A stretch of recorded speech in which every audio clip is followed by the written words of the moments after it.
Philippines is filled with history. Just Manila alone can give you these heritage houses that can bring you back to the past. Today, I'm going to show you my visit to these places last March, and hopefully you get to appreciate and maybe even visit them yourselves in the near future.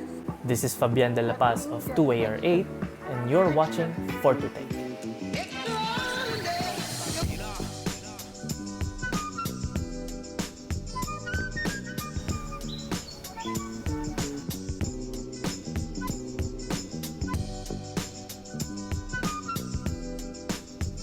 And our first stop is the Licauco Heritage House in Santa Ana. The O'Brien Licauco Heritage House was originally owned by the O'Brien family until it was bought by Marcial Licauco after World War II. It was declared a heritage house by the National Historical Commission, and the 200-year-old balete tree in its compound was also declared by the Department of Environment and Natural Resources as heritage tree.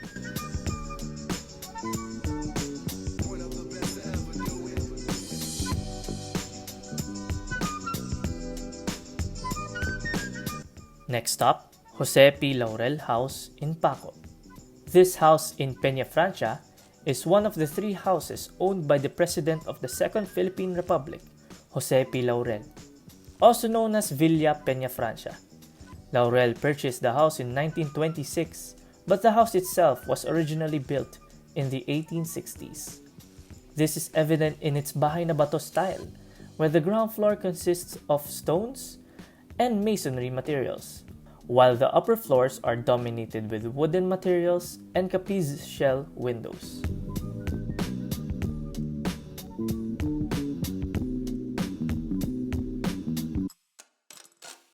Our next stop is Casa Consolado in Quiapo.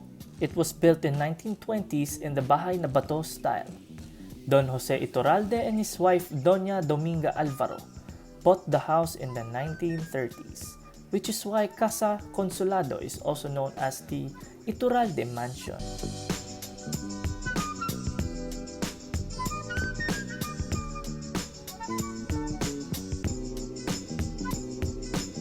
The two houses hidden beneath Quiapo are the Boix House and the Bahay Nakpil Bautista. The Bahay Nakpil Bautista is named after the famous resident Dr. Ariston Bautista.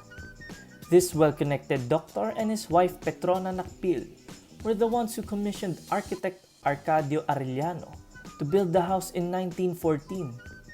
Petrona's relatives had many connections to the members of the Katipunan, while the Casa Boix serves as a dorm, and one of its famous occupants was Manuel L. Quezon, who was then studying law at the University of Santo Tomas. The house was built by Don Marciano Teotico and Juan Hervas in 1895.